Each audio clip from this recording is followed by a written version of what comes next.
And science is in the national interest. Climate change Censoring is science is not. Together we price can, increases, and we okay, must across multiple stand sectors up of the for economy. I stand up for science because science saved my life, and that is a fact. Thank you. To try to find cures and treatments to cancer or Alzheimer's. The Republican bill, Is that efficient? it cuts access to health care for millions of Americans, for babies, for people with disabilities. Because we know that when you defend science, you are defending the health and welfare of the American people.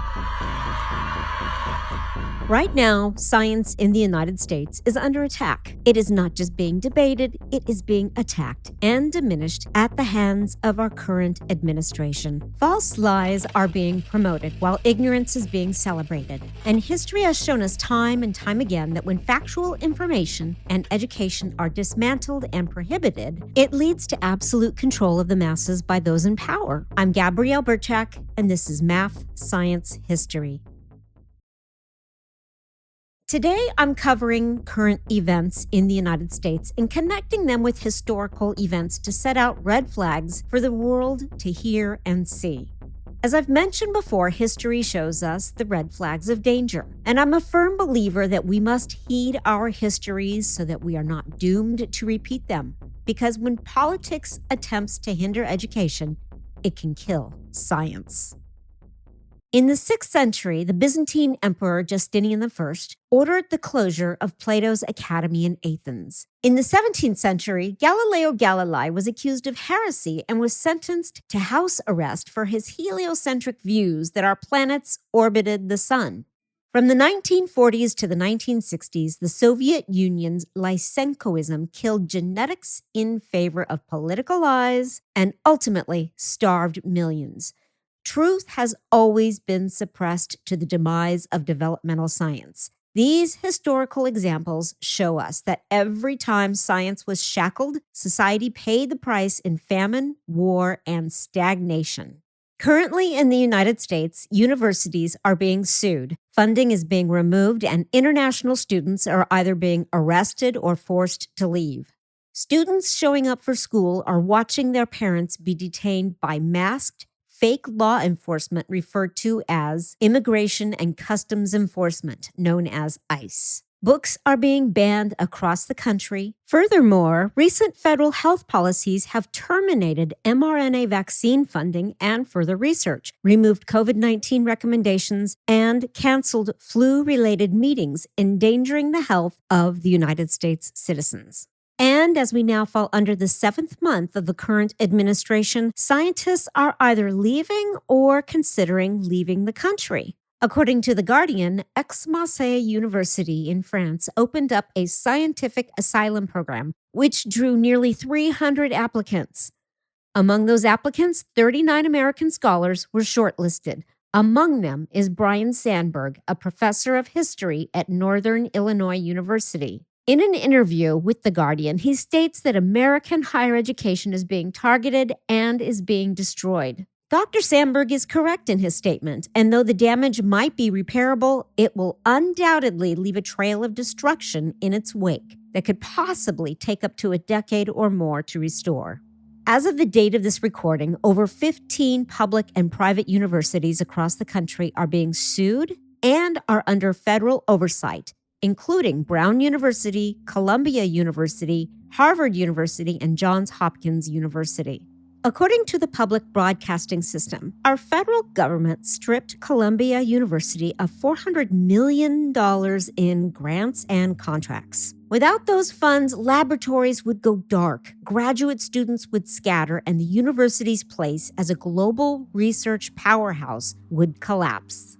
Columbia's leaders faced a blunt choice: resist and risk institutional ruin or comply and survive under federal oversight. When Columbia University agreed to a $220 million settlement with the Trump administration in 2025, it wasn't framed as a surrender. Administrators described it as a reaffirmation of academic freedom and a necessary compromise to keep the lights on.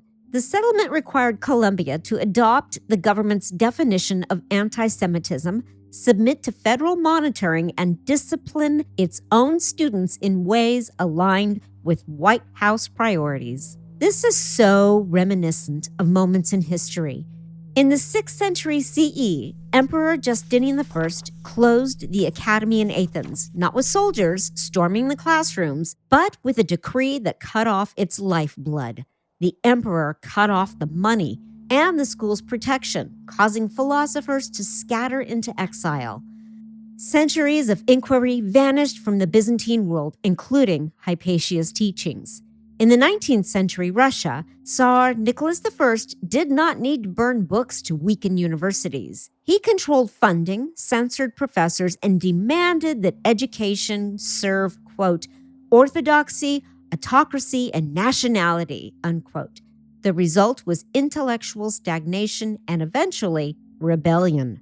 And in 2025, universities in the United States are learning the same lesson. When rulers want to silence ideas, they rarely burn libraries. They simply turn off the money.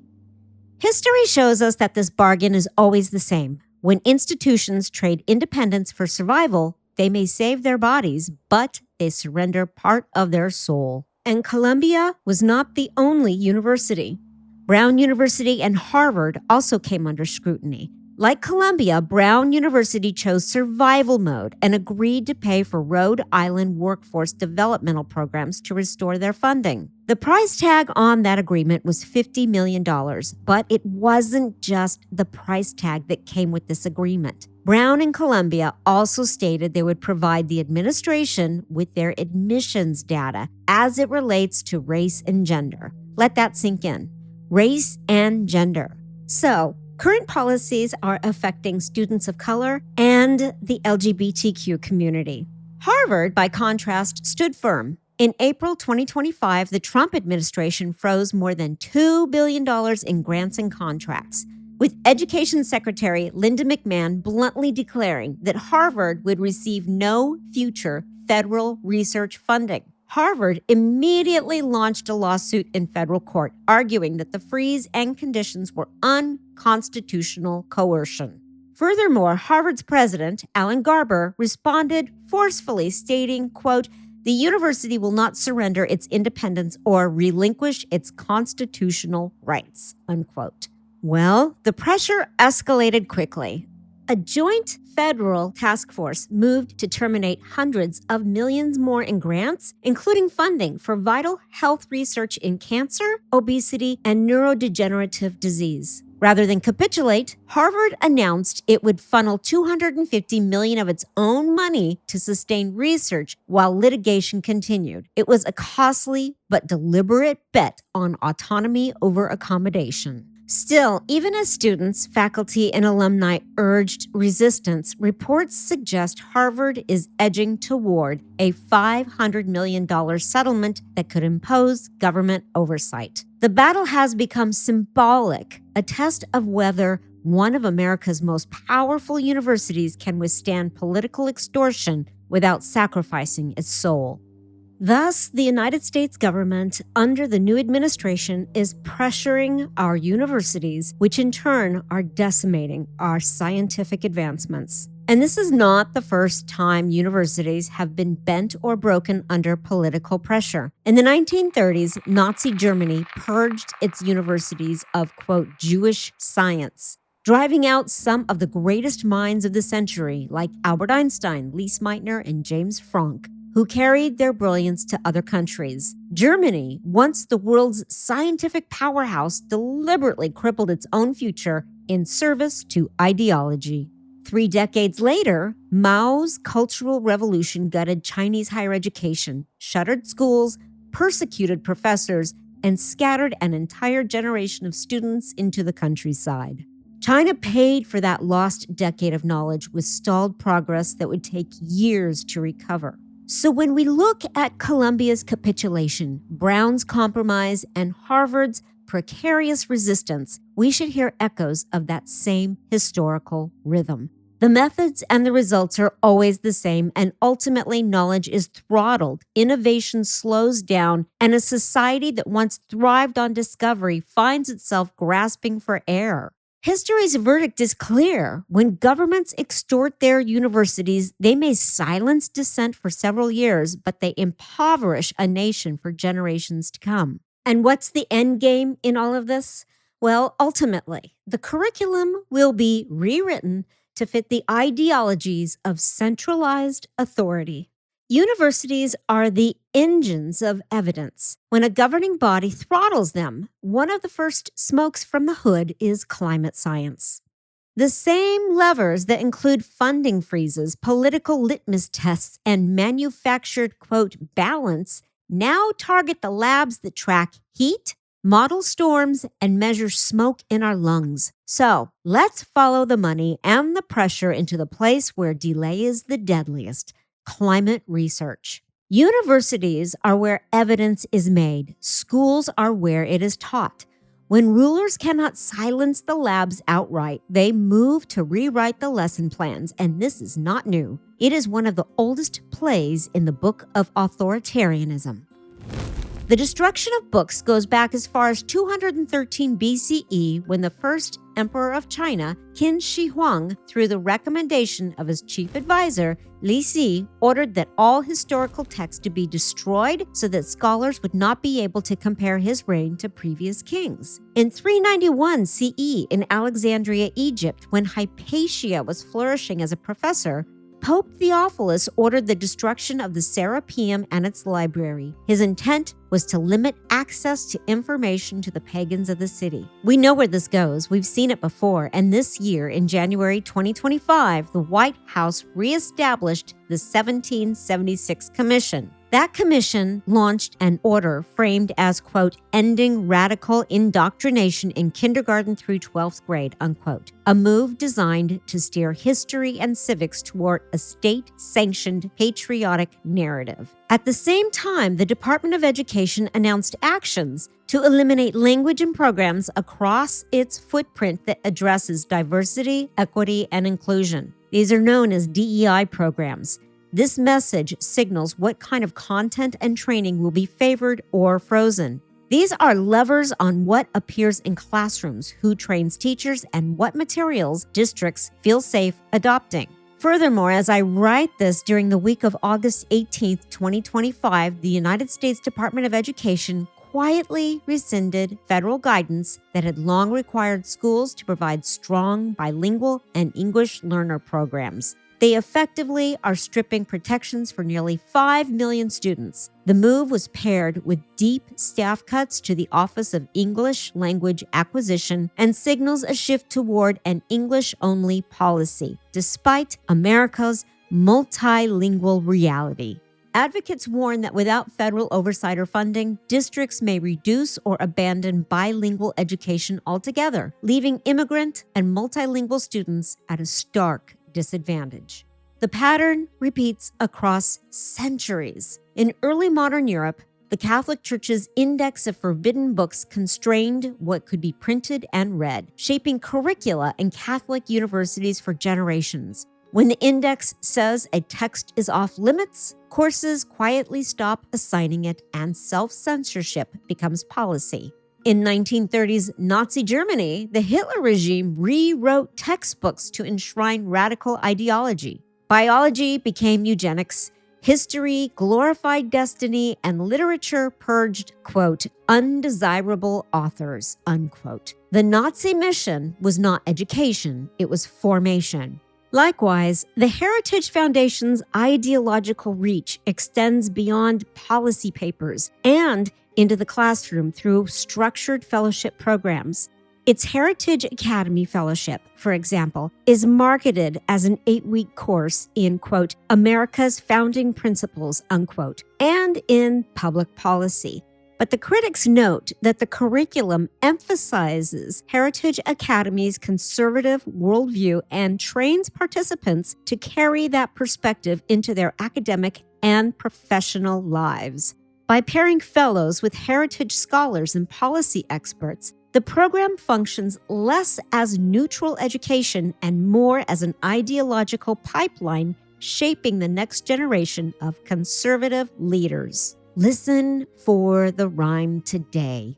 in April 2025, the White House issued an accreditation order promising to hold accreditors, quote, accountable for ideological overreach, unquote. This bureaucratic language gives political appointees new influence over what counts as acceptable programs and learning outcomes, so that when accreditors move, the syllabi follow. We'll be right back after a quick word from my advertisers. Curriculum control also arrives by targeting who gets to teach and what support they can use. Recent federal orders against diversity, equity, and inclusion, known as DEI, have moved from slogans to enforcement. The U.S. Education Department is now targeting the DEI practices in universities. It is making public demands for policy rewrites and mandatory, quote, corrections. And literally, as I record this podcast, the Department of Education announced today that George Mason University violated Title VI of the Civil Rights Act of 1964 by illegally using diversity, equity, and inclusion practices. Thus, the academic practices of accepting diversity, implementing equity, and embracing inclusion are now illegal in the United States. Furthermore, authoritarian curriculum making is not only about the humanities. In the 1930s Soviet Union, Soviet biologist Trofim Lysenko, with the help of Soviet governance, replaced genetics with an ideology-compliant pseudoscience known as Lysenkoism. Students learned false biology, and as a result, farms and lives paid the price. So, when politics dictates the answers, science class becomes a loyalty oath. We can hear the echo in U.S. research policy. In August 2025, the Supreme Court allowed the administration to proceed, at least for now, with terminating hundreds of United States National Institutes of Health grants it linked to DEI after a volley of executive orders. Furthermore, as of this month, the president has implemented new procedures for his senior appointees. These methods include awarding and denying federal grants at their discretion. Under recent executive orders, they will review awarded grants and even terminate existing grants as they see fit. So, as a result, our new government rule is demanding that politics usurp peer review. The current method of our new administration is to starve the inquiry it dislikes and then call the resulting silence, quote, balance. As a result, the shift doesn't stay in the lab. It flows downstream into syllabi, majors, and which courses can still be offered. This historical red flag is this. Governments rebrand censorship as, quote, patriotic education, recast inclusion as, quote, unlawful discrimination, and pressure accreditors to police ideology. It's a three-step process, which includes investigating, freezing, and terminating until faculty members learn which courses are most prone to trouble. And though it may not be a bonfire of books, it is a thermostat turned low enough that entire subjects fall dormant. The syllabus is not a stack of pages. It is a map of what society permits itself to know. This particular red flag in history has warned us that once a state claims power over what can be taught, recovery will take years, even after policies change. In Germany, the denazification of the country took decades. The social healing process is long-term, and sadly, the United States, my country, is in for a long, uncomfortable, dangerous ride. So, next, we follow that map into the classroom where, quote, balanced perspectives become false equivalents, where a unit on climate or race can be rewritten by a press release, and where the cost of political comfort is measured in what students never learn.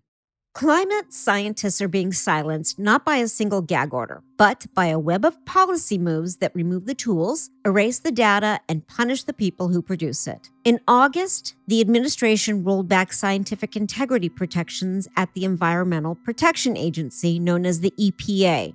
The National Oceanic and Atmospheric Administration, known as the NOAA, is reverting to weaker pre-2021 rules and scrubbing strengthened language from the agency's sites, making it easier for political appointees to meddle with researchers and research.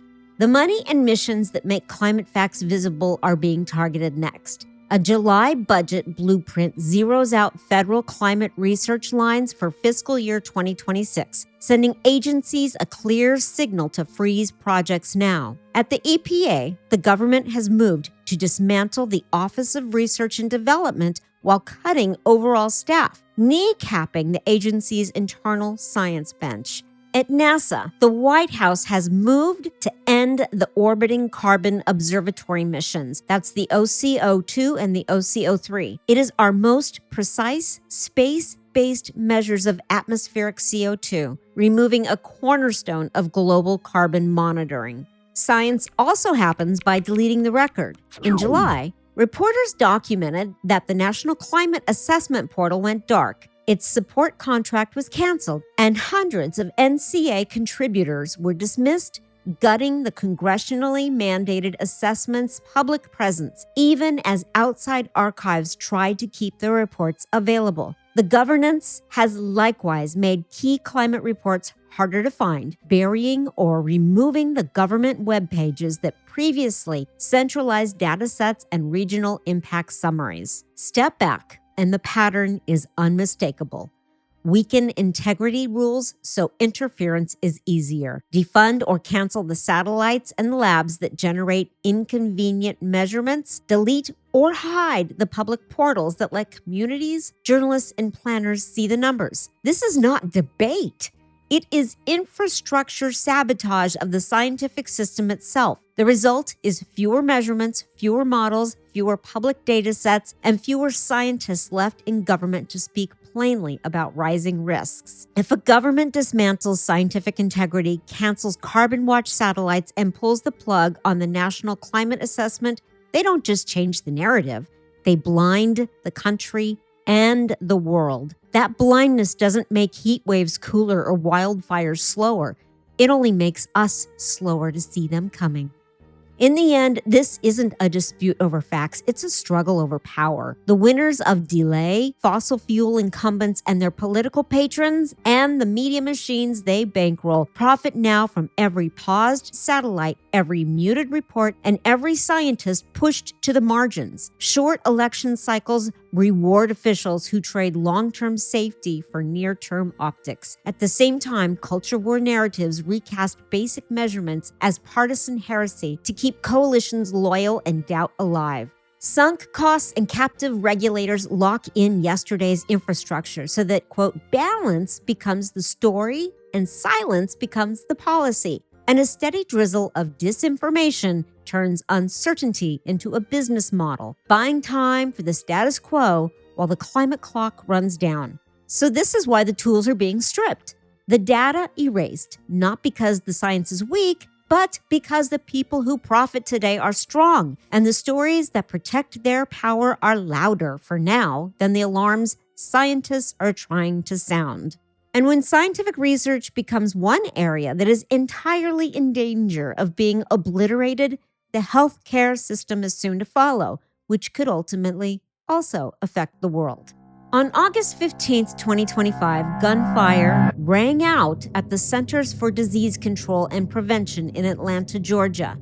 The shooter, a 42-year-old man, had convinced himself that the hardships in his life stemmed from receiving a COVID-19 vaccine years earlier. In his delusion, he decided that the scientists who studied public health were his enemies. Scientists studying public health are now the enemies. He entered the headquarters armed. Guns were blazing, glass was shattered, and when the violence ended, Officer David Rose had been killed. This was not random.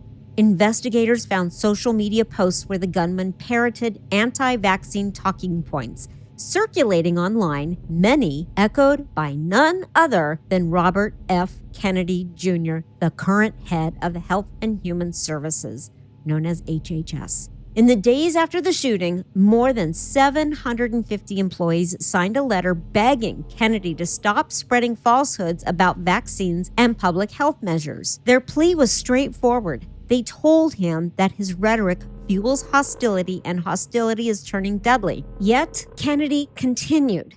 giving interviews that cast more suspicion on vaccines and repeating claims that embolden conspiracy theories rather than calm them. Think about the danger this creates for scientists today. A reality where simply publishing findings or working in a lab can make you a target for violence. This isn't the first time scientists have faced mortal risk for their work.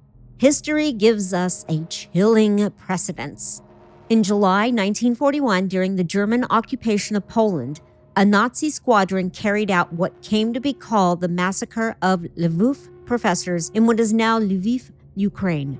25 Polish academics, professors, physicians, and scientists at Lvov's universities were executed alongside family members and guests. Their only crime was belonging to the intelligentsia, a class the regime saw as dangerous precisely because it carried knowledge, credibility, and influence. These murders included professors, doctors, heads of departments, and their family members, including their children.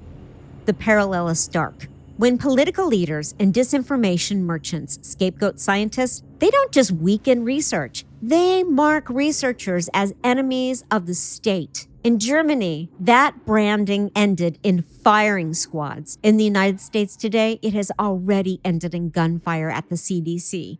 The lesson is clear. Silencing scientists doesn't always begin with banning grants or deleting data sets. Sometimes it starts with a speech, a rumor, or a conspiracy theory until one armed believer decides that killing the messenger will erase the message. The violence in Atlanta did not happen in a vacuum. Across health agencies, the ground has shifted under the people we ask to keep us safe. Additionally, the United States government is stripping thousands of federal health workers of collective bargaining rights, weakening the very protections employees rely on when they are reassigned, targeted, or pressured to stay quiet. Unions call it illegal. The department calls it focus. Either way, the message is still unmistakable. We will have less shelter if we speak up. Then there are the jobs. In the immediate wake of the shooting, hundreds of CDC employees received final termination notices, a wave of layoffs that hollowed out programs just as staff were pleading for protection. So while HHS employees publicly warned that leadership's rhetoric was making them targets, about 600 people were fired. As a side note, in recent months, nearly 4,000 NASA employees and over 20% of its workforce left under the administration's so-called Deferred Resignation Program, shrinking the agency's capacity just as climate and Earth observation missions are being shuttered. On top of that, 23 staff members were directly terminated, and critical departments like the Office of Chief Scientist and the DEIA branch were shut down. These weren't budgetary streamlines. They were deliberate moves to hollow out scientific capability. Some of these people are individuals that I know who work at JPL, who live in the same areas in Altadena where they lost their homes. So it is like pouring salt on a wound. You lose your home and then you lose your job. It's heartbreaking.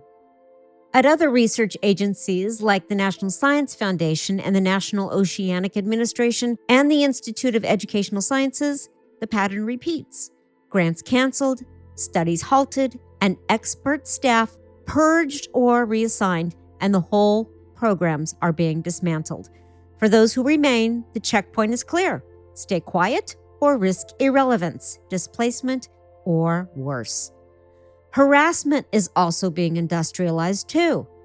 Get this, a DEI watch list site has posted names, photos, and job titles of federal workers, many in health equity, painting bull's eyes on civil servants and seeding a flood of threats. Employees describe it as intimidation by design. Newsrooms traced it to a conservative nonprofit with links across the movement. Academia is feeling the same chill when the federal government politicizes grants, terminates awards en masse, or labels topics high risk. University labs absorb the signal.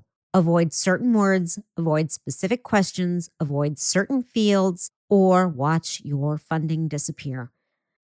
Major outlets and scholarly surveys report widespread self-censorship as researchers steer away from words like equity, climate change, or even, get this, gender to survive review. Gender.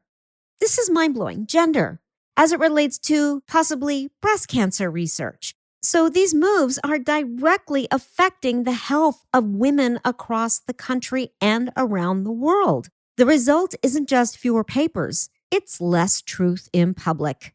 This is not a series of accidents. Put it together, and we see a system that is weakening worker protection, slashing positions, publishing watch lists, and flooding the information space with conspiracy and doubt. Some scientists get quieter to stay safe, and some leave. And some, like those at the CDC, face a danger that begins online and ends at the office door. If we want the people who track outbreaks, run labs, and teach the next generation to keep doing that work, we have to make it safe on payroll, in policy, and in public. Otherwise, the loudest voices won't be the ones with the data. They'll be the ones with the bullhorns. We need those experts who track pandemics, probe our atmosphere, understand ecosystems, and teach the next generation to continue doing that work. In this case, we must make it safe, not just politically, but institutionally and personally. Otherwise, the loudest voices won't come from those with the data. They will belong to whoever holds the microphone. And no doubt, that's a danger more profound than any single act of censorship. We'll be right back after a quick word from my advertisers. So before I conclude, I want to scatter several historical red flags that serve as imminent warnings. Red flag number 1. In the early 1600s, Galileo's observations threatened the power of the church, but the church did not outcalculate him. Instead, the church confined him and declared the matter settled. They shuttered the theory of heliocentrism, much like the United States government is deleting the data set so that we never have to consider what the evidence shows. Right now in the United States, science isn't being debated so much as managed, muzzled, and maneuvered. Climate satellites are being slated for cancellation.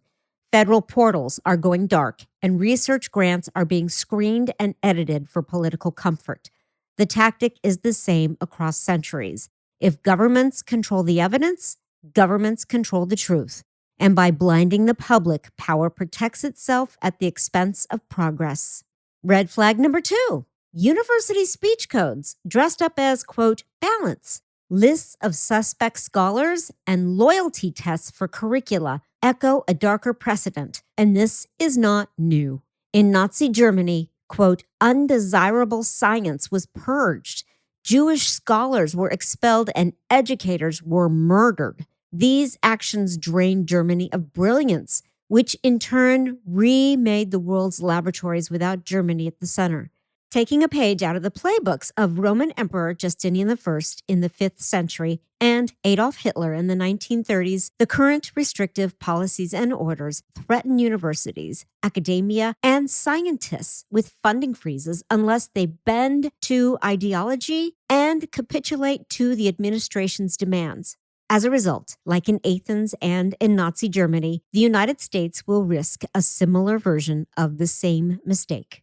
Our current administration is unnerving the science community, pushing talent out and leaving discovery, prestige, and the industry it creates for other nations.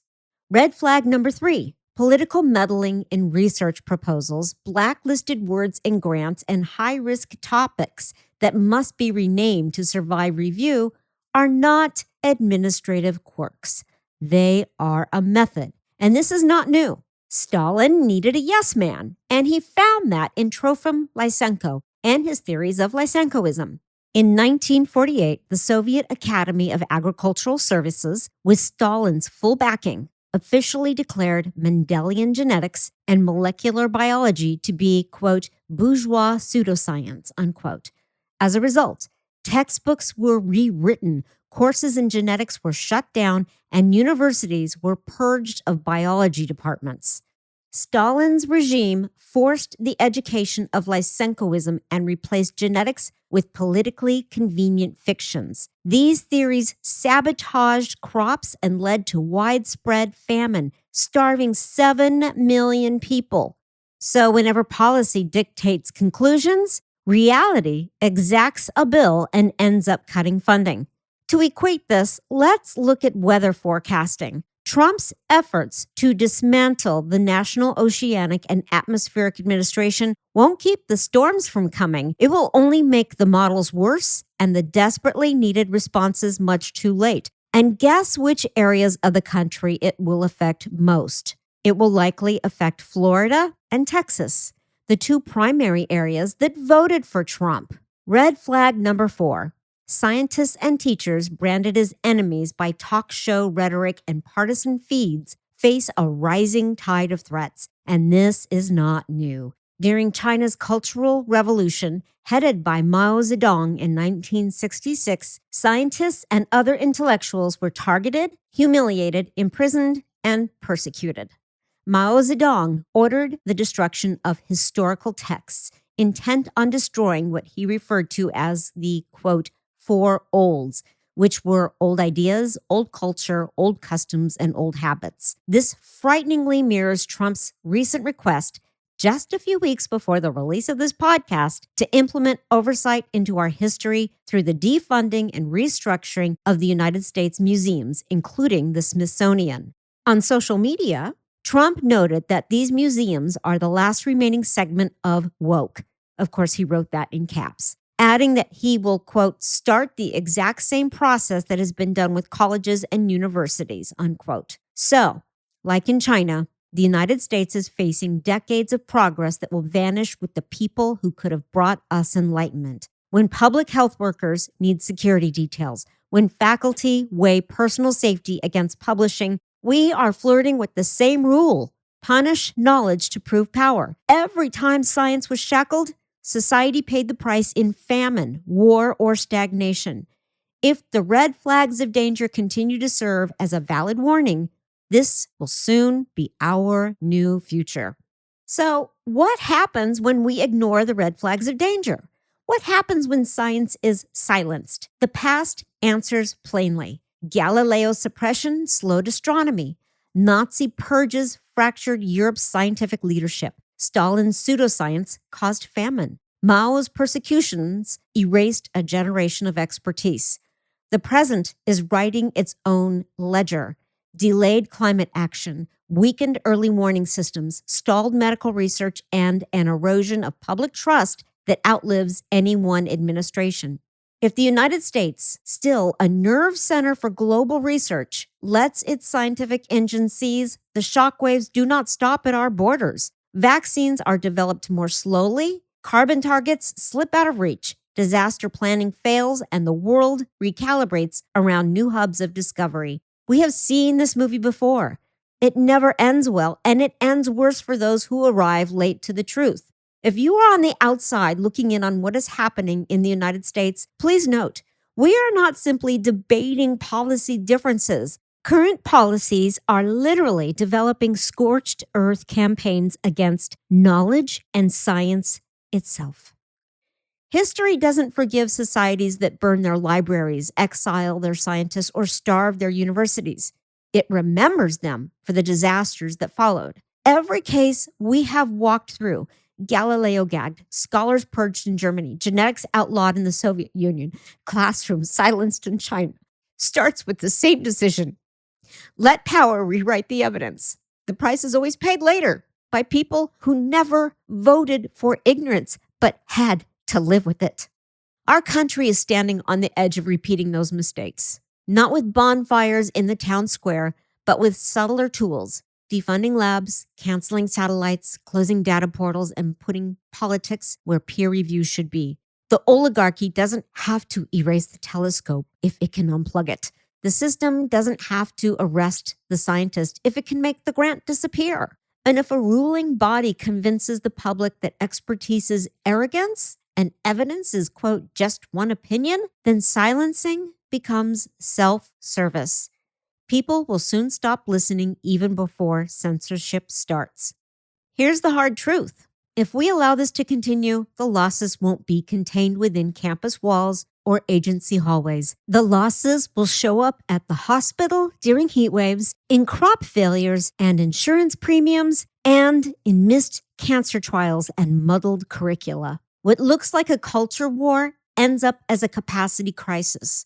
And capacity is the difference between a society that can anticipate a storm and one that only digs out afterward. So, ask yourself, when your kids or your grandkids need an antibiotic that hasn't yet been discovered, do you want the lab that would have found it to be closed? When your town's flood maps need to be updated, do you want the data archived or deleted?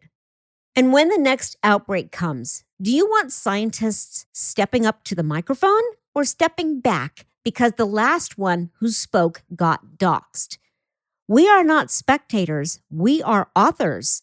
The next chapter is ours to write. The next chapter is ours to vote for. We are on the brink. The question isn't whether the stakes are high, it's whether we will fight back calmly, lawfully, relentlessly for the same principle that truth should be measured, not managed.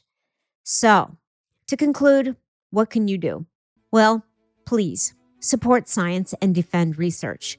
Push back against ignorance, because if science falls, we all fall. And here is precisely where you can start today.